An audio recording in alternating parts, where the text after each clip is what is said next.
the Lord is saying, harbor no vengeful spirit or resentment. Resentment is that bottled up anger against somebody, probably because there is nothing you can do or there is no chance to do anything. You carry it in your heart against that person. That's resentment. Just say there is no room for it. And like I said, you cannot do this until you rebel. You know who a rebel is, ba?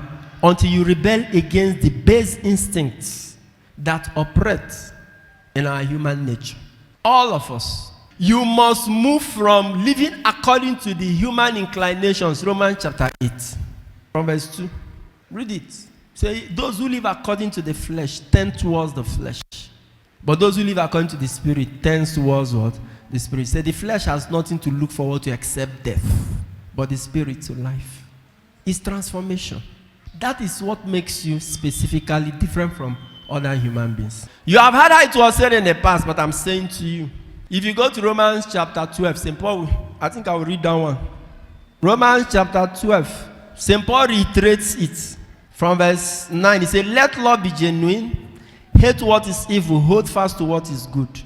Love one another with brotherly affection. Outdo one another in showing honor. Never flag in zeal. Be aglow with the Spirit. Serve the Lord. Rejoice in your hope. Be patient in tribulation. Be constant in prayer. Contribute to the needs of the saints. Practice hospitality. Then verse 14 say, bless those who persecute you.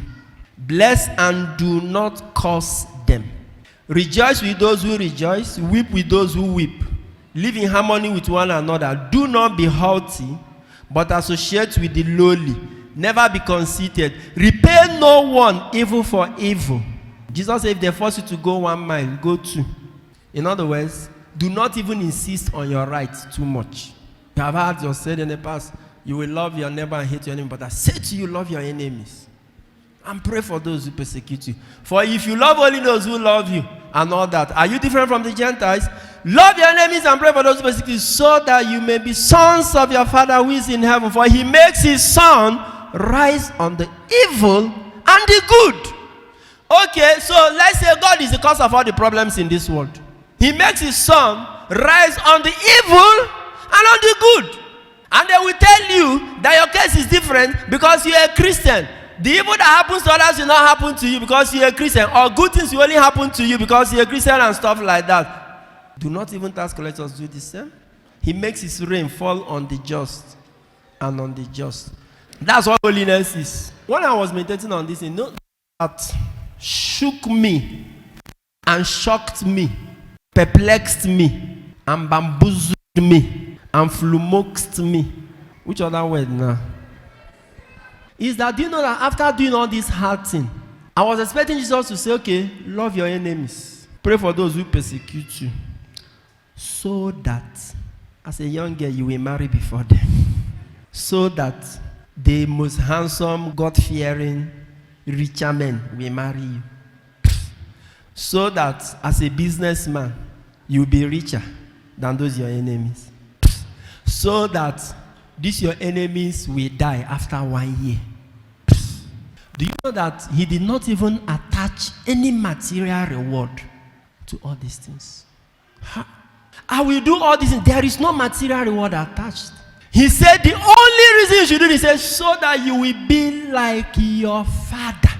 Bang. If it's not too much for you, it's too much for me. And if it is not too much for you, it's because you have not sat down to contemplate on the gravity of what you are asked to do. It's because you are still operating in ignorance. The reality of this thing hits you hard when you sit down and contemplate on it and know what Jesus is asking you for. Can you see that this is a different brand of Christianity from what you guys are told these days? Because the Christianity we are giving, or we are that they are flaunting before, is the Christianity where if you do anything good for God, something better, we do what? We follow commensurately. But Jesus is saying the reason he's asking you to do is so that you will become like your Father. I thought it's so that I will be walking in power and victory. So if I'm crossing the compound of my enemy, as I'm crossing now, the glory of God in me will just move and enter inside her house, and she'll begin to have running stomach and stomach ache. So that you will be like the Father in heaven. Sign up with the largest community of Catholics online. Meet new friends, chat, post pictures and videos, make and receive audios and video calls, interact with lots of priests and religions. Download the app from Google Play Store.